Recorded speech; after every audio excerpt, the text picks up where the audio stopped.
In the annals of eternity, where the ink of poets bleeds into the river of time, there exist tales that transcend the mortal coil, speaking not merely of life, but of the grand and terrible architecture of what lies beyond.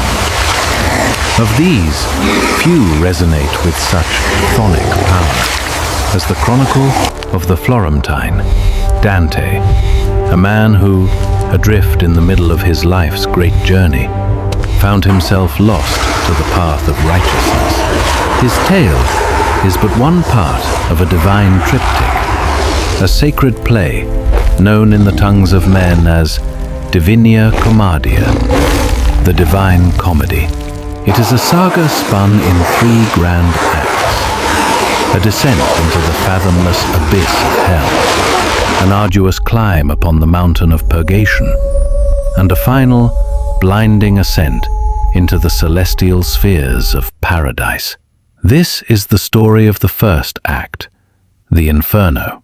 It is a journey through a realm forged from divine justice and eternal sorrow, a cartography of sin drawn by the hand of God himself.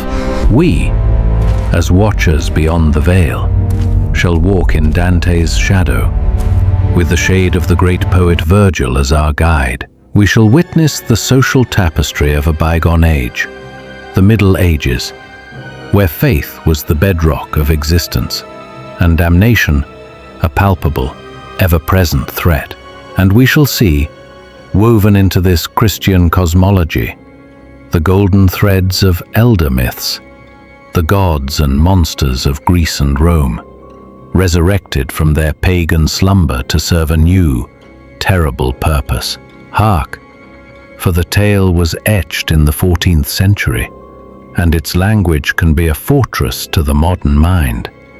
Yet, at its core, it is a story of profound truth, a mirror to the darkest corners of the human soul. Let us now part the mists of time and venture forth to explore the 9 circles of hell and the pilgrim who dared to walk through them alive.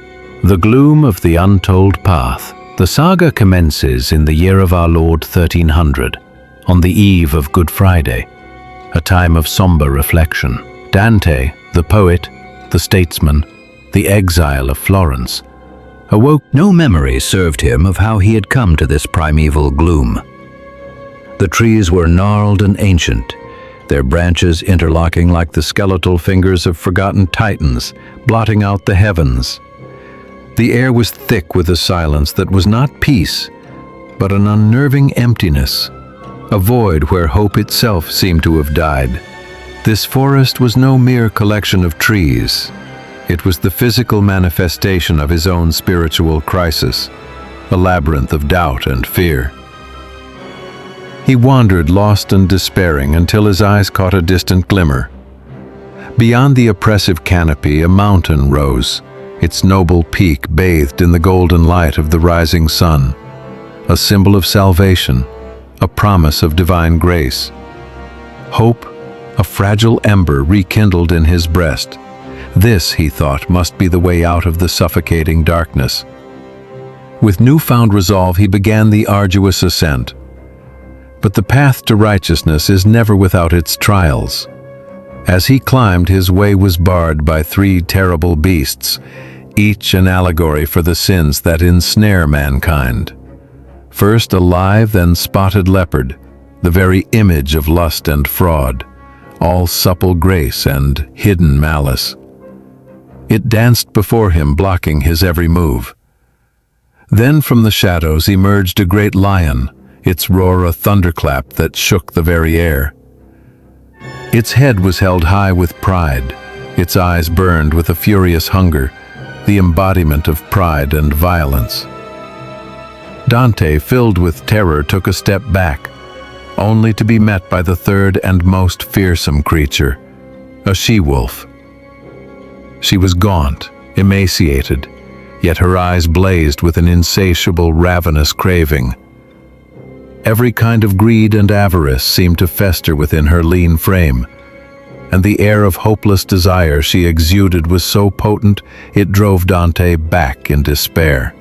Overwhelmed by these spectral guardians of sin, his spirit broken, Dante turned and fled back toward the sunless valley of the woods, resigning himself to the gloom.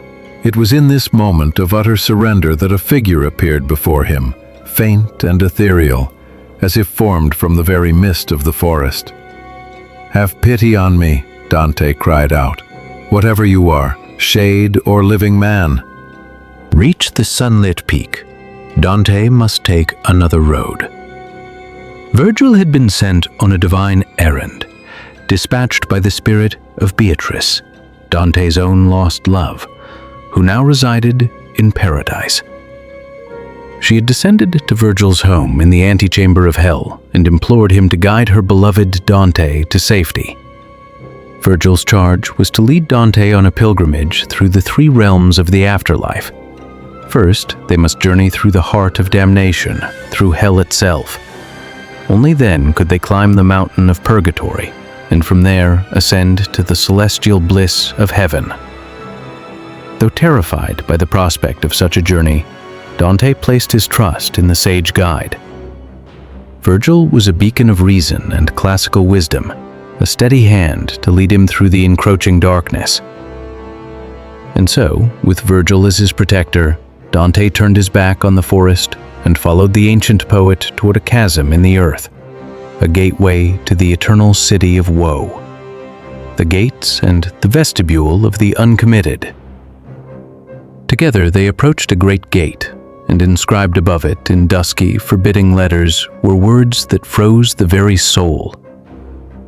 They were a declaration, a final judgment carved by divine power, highest wisdom, and primal love.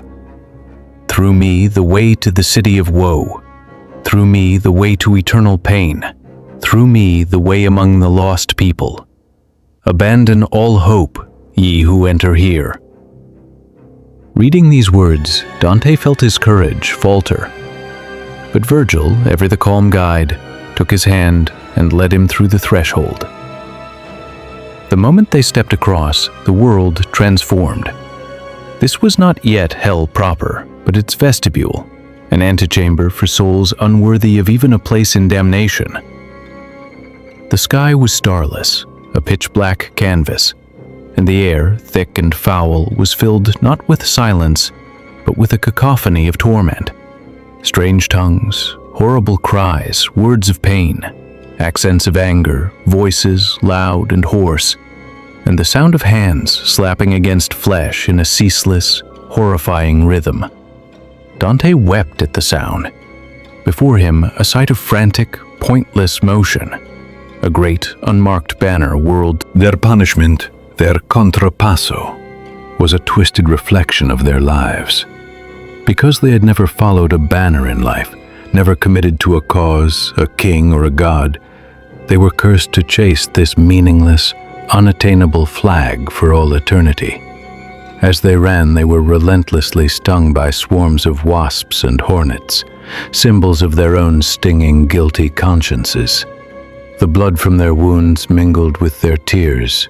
Dripping onto their feet where a carpet of vile maggots and worms writhed, consuming the foul effluence. To escape this torment, one must journey deeper, and the only way to do that was to cross the first of hell's great rivers, the Acheron.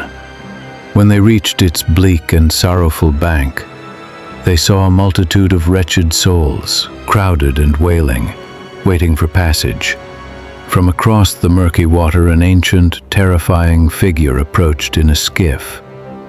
It was Charon, the ferryman of the dead, his eyes like burning coals, his white hair wild and unkempt. Here, the mythology of the Greeks was seamlessly integrated into Dante's vision. The river of woe and its demonic ferryman were taken straight from the Hellenic underworld.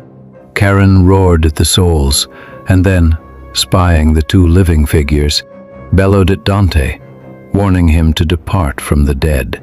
But Virgil silenced him, declaring that their journey was willed by a power higher than Charon's. The demon's fury subsided, and he grudgingly allowed them passage. As the poets crossed, the earth trembled with a violent shudder.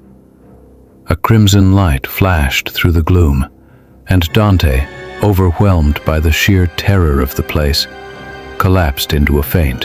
The first circle, Limbo, the abode of virtuous pagans. Dante awoke to the sound of a thunderclap, roused by his guide. They had crossed the river and now stood on the brink of the abyss proper, the first of the 9 circles of hell. This circle was known as Limbo. The air here was not filled with screams, but with a perpetual sighing sorrow that made the timeless air tremble. These were the sighs of souls who lived without sin, but also without the grace of baptism. They were not the satirist, Ovid, the poet of metamorphoses, and Lucan, the chronicler of civil war. They welcomed Virgil back and accepted Dante into their esteemed company. Within the castle's light, Dante saw the heroes of Troy and Rome, Electra, Hector, Aeneas. He saw the philosophers, Socrates, Plato, and Aristotle, the master of those who know, seated in a place of honor. There were mathematicians like Euclid, physicians like Hippocrates, and statesmen and generals of renown. It was a place of high thought and noble bearing, a testament to the peak of human reason. Yet it was shadowed by a profound and inescapable melancholy. Eventually, Virgil led Dante away from the tranquil light of the citadel and back into the trembling darkness. For their journey had only just begun. They must descend deeper to where true punishment awaited. The second circle, the carnal sinners of lust. As they descended, the environment grew more constricted and more tumultuous. At the entrance to the second circle stood a grotesque and terrifying figure, Minos. In Greek myth, Minos was the wise king of Crete who became a judge of the dead in Hades. But here, Dante reimagines him as a snarling, serpentine demon. He sat at the threshold, examining the sins of each soul that came before him. After hearing their confession, he would deliver their sentence in a hideous fashion, by wrapping his long, coiling tail around himself. The number of coils indicated the circle to which the soul was condemned. Minos snarled at Dante, warning him not to trust his living flesh in this domain. But once again, Virgil's powerful words, invoking the divine will behind their journey, silenced the beast.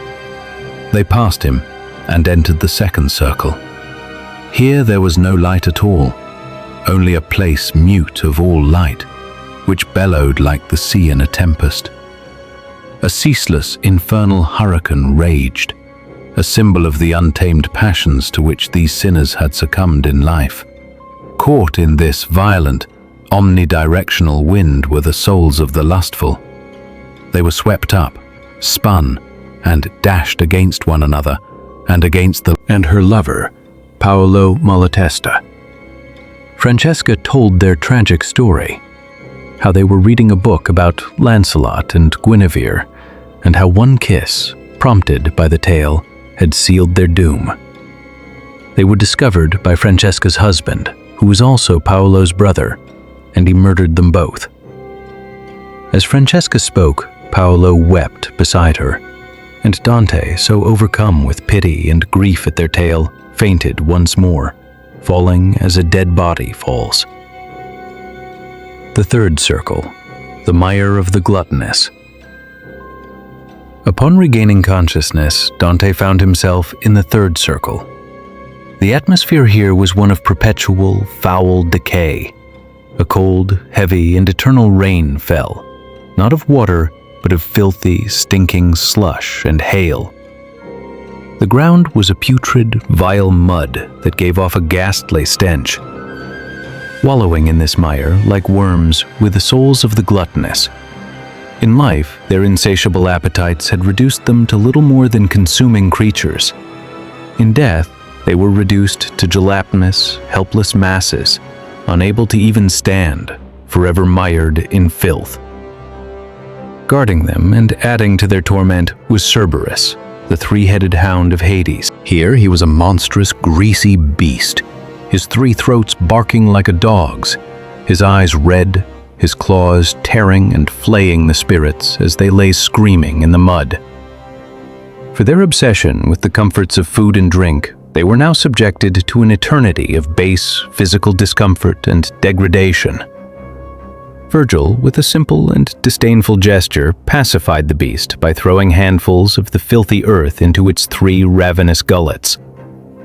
As they passed, they saw souls so deformed by their punishment that they no longer resembled human forms but foul-smelling liquid. One spirit, however, managed to sit up and address Dante.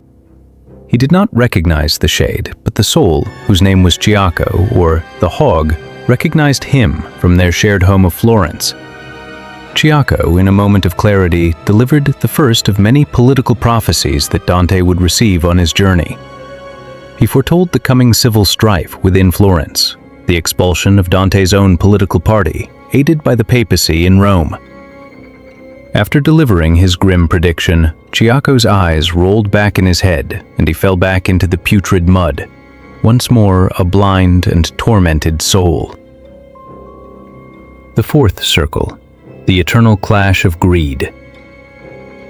Descending further, the poets came to the fourth circle, where a new guardian, a clucking, unintelligible demon identified as Pluto, the Roman god of wealth, stood watch. This was the circle of greed. Here, those who had cared too much for material goods were punished, but they were divided into two distinct, opposing groups. On one side were the avaricious, the hoarders and misers who amassed their possessions and money with a clenched fist. On the other were the prodigal, the wasters who spent their money with reckless abandon, squandering all they had. Their punishment was to be forever locked in a pointless, grueling conflict. Each group was cursed to push enormous, soul-crushing weights in a semicircle around the ring. They would strain and push, their chests heaving, until they inevitably met in the middle. There they would clash violently, their great weights crashing together. They would scream insults at each other, their eternal, unresolvable argument made manifest. "Why do you hoard?" one group. "Souls trapped within." This was the fifth circle, the circle of wrath. Thrashing about in the filthy marsh were the souls of the wrathful, naked and covered in mud, forever striking, biting, and tearing each other to pieces in a mindless, unending battle. Their fury, uncontrolled in life, was now their eternal, inescapable state. Submerged beneath the murky surface, gurgling and creating the bubbles that rose to the top, were the sullen or the slothful. In life, they had harbored a joyless, resentful anger within themselves, refusing to welcome the sweet light of the sun. Now they were trapped beneath the foul water, forever choking on the mud and reciting a dismal, gurgling hymn of their own misery. A boatman, the fleet and fiery Phlegias, arrived to ferry them across the swamp. After a brief, sharp exchange with Virgil, he agreed to take them. As they journeyed across the marsh, a soul, caked in mud, suddenly leaped up and grabbed the side of the boat. It was Filippo Argenti, a bitter political rival of Dante's from Florence, known for his arrogance and explosive temper. The two exchanged harsh words, and for the first time Dante showed a cruel satisfaction, wishing for Argenti to suffer even more punishment. Virgil praised him for his righteous scorn. As if in answer to Dante's wish, the other wrathful souls in the swamp turned on Argenti, pulling him down and tearing him apart. Ironically, Dante's own behavior in this circle mirrored the very sin being punished. In the far distance across the swamp, Dante saw the fiery red gleam of towers and burning walls. Virgil explained that they were approaching the infernal city of Dis, the capital of Lower Hell, which contained the final 4 circles of torment. The 6th circle, the burning tombs of heresy. When they arrived at the gates of the city of Dis, they were met with fierce resistance. The guards were not beasts or mythological figures, but fallen angels, beings of pure, intelligent malice. They denied the poet's entry, recognizing Dante as a living man. They granted Virgil passage, but on one cruel condition, that he may never return to his own circle in limbo. Virgil, agreeing to the terms, attempted to warning him of Medusa's petrifying gaze. Just as all seemed lost, a great tumult arose from across the swamp of Styx. A figure, walking upon the water as if on dry land, approached, waving away the foul air before him. It was an angelic messenger, sent from heaven. The Furies and fallen angels fled in terror before his divine presence. The angel, with a touch of a small wand, effortlessly opened the gates of Dis, reprimanding the insolent demons for their futile opposition to the divine will. He then departed, not even deigning to speak to the poets. Allowed entry, Dante and Virgil stepped into the sixth circle. The land within the city walls was a vast, uneven plain, dotted with countless open sepulchres or tombs. From these tombs issued forth great flames, heating them like furnaces. Inside, tormented by the fire, were the souls of the heretics. These were primarily the Epicureans, a sect of philosophers who believed that when the body died, so did the soul. Because they denied the afterlife and valued only earthly pleasure as a means to escape pain, their punishment was to be eternally locked within a burning, claustrophobic tomb, an ironic parody of their belief in a final, painless oblivion. Dante spoke with two of the tortured souls from Florence, one of whom was Farinata degli Uberti, a great political leader from an opposing faction. They engaged in a debate about Florentine politics, their earthly rivalries continuing even in damnation. As they prepared to leave, the poets were assailed by a vile, overpowering stench rising from the lower circles, so terrible they had to rest behind one of the tombs. Here, Virgil took the time to explain the structure of lower hell. The next 3 circles, he said, would punish sins of malice, violence, and fraud. The 7th circle, the 3 rings of violence. To enter the 7th circle, they had to pass through a narrow passage of broken rocks guarded by the Minotaur, the monstrous bullman of Crete. Virgil enraged the beast with mocking taunts, and in its blind, charging fury, it stumbled and wounded itself, allowing the poets to slip past. They had entered the realm of the violent. This circle was divided into 3 concentric rings. The first ring, violence against neighbors. This ring was a great, churning river of boiling blood, the Phlegethon. Submerged in its fiery depths were those who had committed acts of violence against others, tyrants, murderers, and warmongers. The depth of their submersion was proportional to the severity of their crimes. Great conquerors like Alexander the Great were submerged up to their eyebrows, while lesser murderers waded only to their waists. Patrolling the banks of the river was a troop of centaurs, armed with bows and arrows. Led by the noble Chiron, they were tasked with shooting any soul who tried to rise higher out of the blood than their sentence allowed.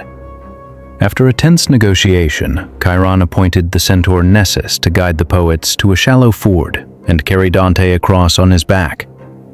The choice of Nessus was deeply ironic, as in Greek myth, his treachery led to the death of Heracles. Here, however, he performed his task faithfully. The second ring, violence against self. After crossing the river of blood, they entered a strange and desolate wood. The trees were not green and living, but gnarled, twisted, and black, with no leaves in sight, only poisonous thorns. From all around came the sounds of moans and shrieks, though no one could be seen. Virgil, knowing the source of the cries, instructed Dante to break a twig from one of the trees. To Dante's horror, dark blood poured from the wound, and the tree itself cried out in pain. This was the wood of the suicides. Because these souls had rejected their own bodies in life, in death they were denied a human form. They were transformed into trees, their lifeblood becoming sap. Their only means of expression was through pain. They could only speak when they were broken and bleeding. Adding to their torment, hideous harp forced to run endlessly in circles across the desert. And the usurers, who had committed violence against art or industry, the grandchild of God, were left huddled together, their eyes fixed on the purses that hung around their necks, each emblazoned with their family's coat of arms. Dante saw one blasphemer, the giant king Capaneus, who lay on the sand, seemingly indifferent to the pain, still cursing his god. In his arrogance, he declared that the tortures of hell could not break his spirit. Dante also encountered his old mentor, Brunetto Latini, running with the Sodomites.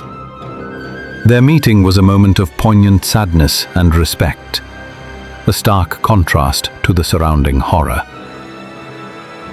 Brunetto warned Dante of the exile that awaited him if he ever returned to Florence.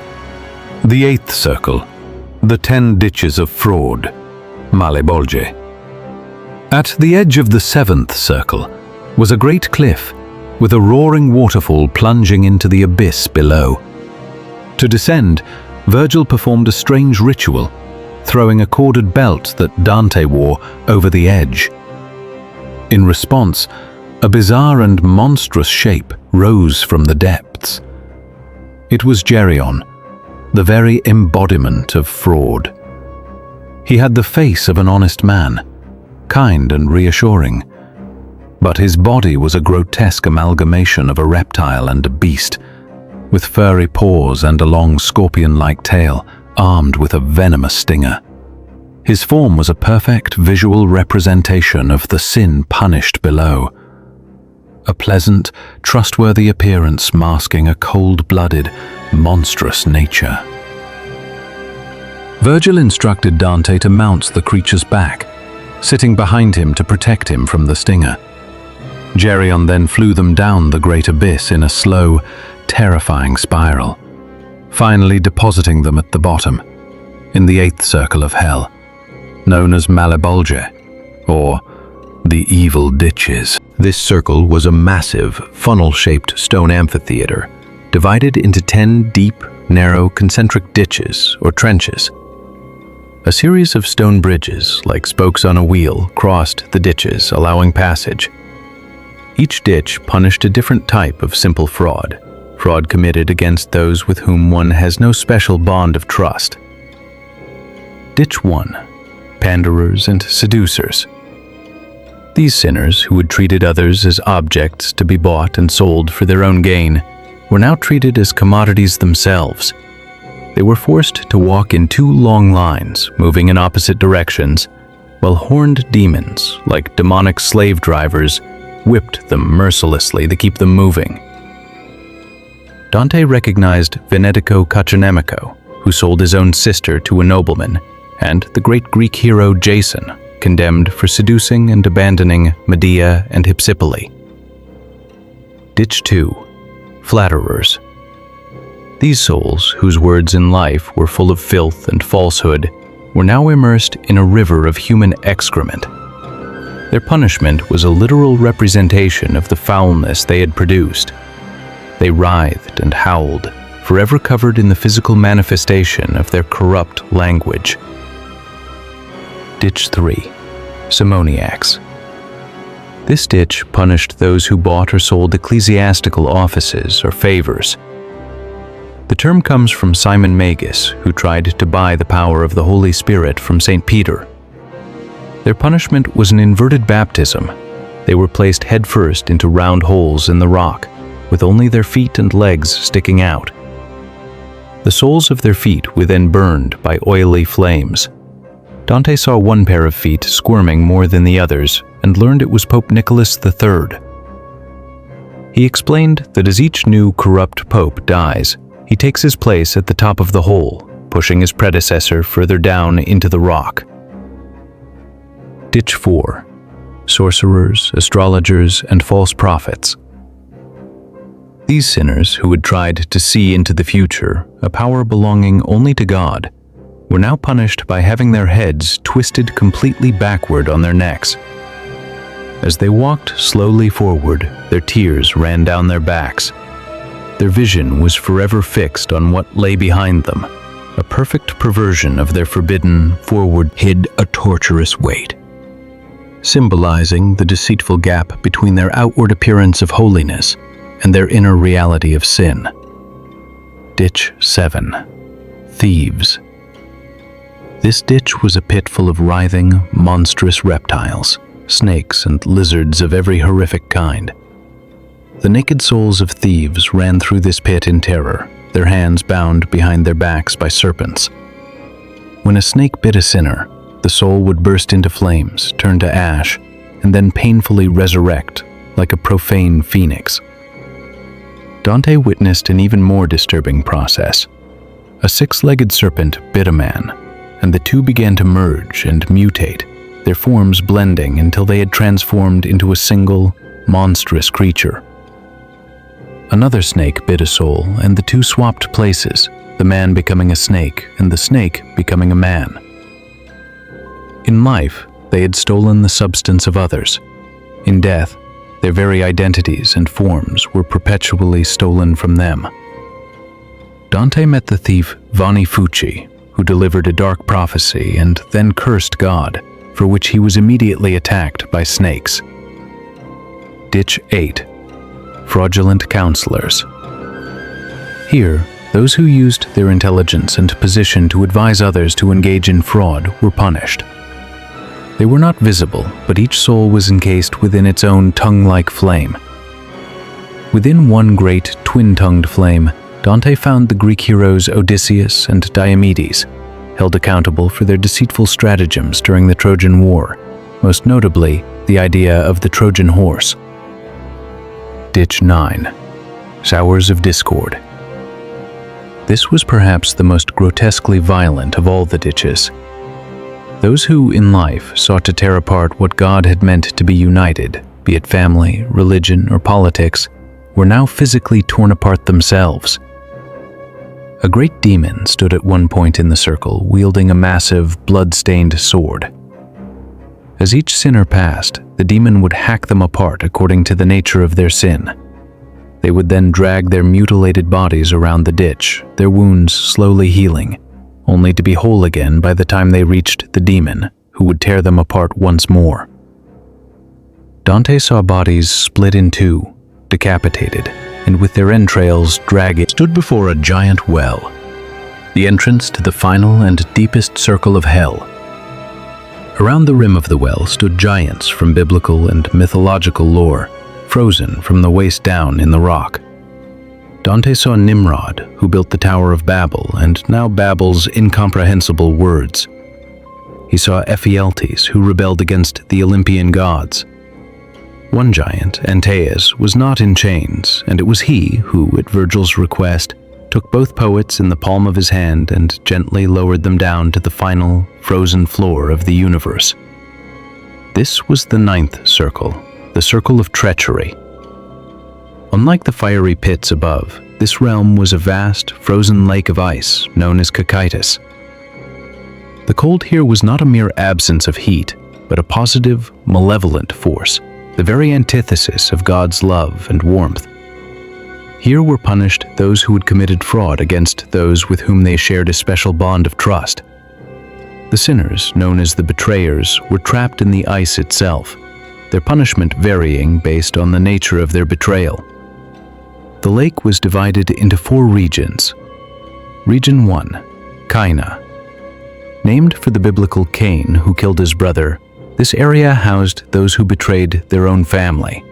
These sinners were frozen in the ice up to their necks, their heads bowed down, allowing their tears to freeze and seal their eyes shut. Region 2, Antenora.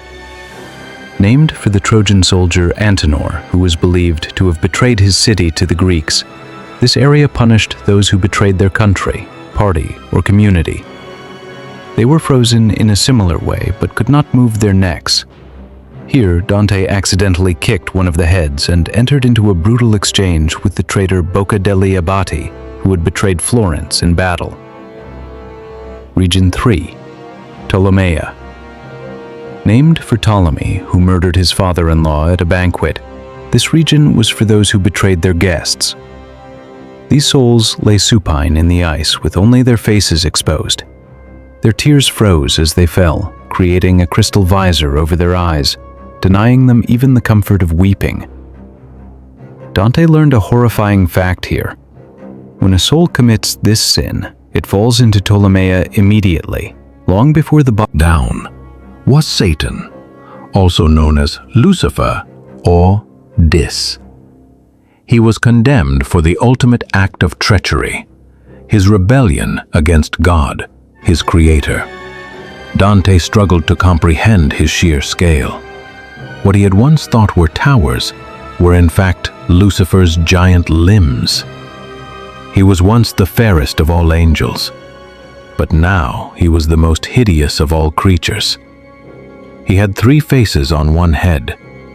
The one in front was a fiery red, a symbol of hatred. The one on the right was a pale yellowish white, symbolizing impotence. The one on the left was black, symbolizing ignorance. These were the perversions of the Holy Trinity's power, wisdom, and love. Beneath each head sprouted a pair of enormous bat-like wings. They were not feathered, but membranous, and they flapped ceaselessly, generating the icy winds that kept the entire lake of Cocytus frozen. Thus, Satan himself was both the ultimate prisoner and the very instrument of his own and others' punishment. He could not speak, but only weep from his 6 eyes, his tears mixing with bloody slaver as each of his 3 mouths was constantly, mechanically chewing on a treacherous sinner. In the center mouth, head first, with his legs kicking out, was Judas Iscariot, who suffered the worst punishment for his treason against the divine majesty of Christ. In the left and right mouths hung Marcus Junius Brutus and Gaius Cassius Longinus, the 2 men who led the assassination of Julius Caesar, representing treason against the highest secular authority, the Roman Empire. The ascent to see the stars again. Virgil declared that they had seen all of hell, and now was the time to escape. Their path was astonishing. They had to climb down Lucifer himself, making no sense to Dante, who believed this would only take them deeper. He nonetheless trusted his guide. They climbed down the great, shaggy, ice-caked legs of Satan. When they reached his genitalia, the center of gravity of the universe, Virgil, with great effort, turned his body completely around, and then began climbing back up. As Dante followed, he would journey through the realm of eternal damnation was over. And there, for the first time since entering the dark wood, Dante looked up and once more saw the stars.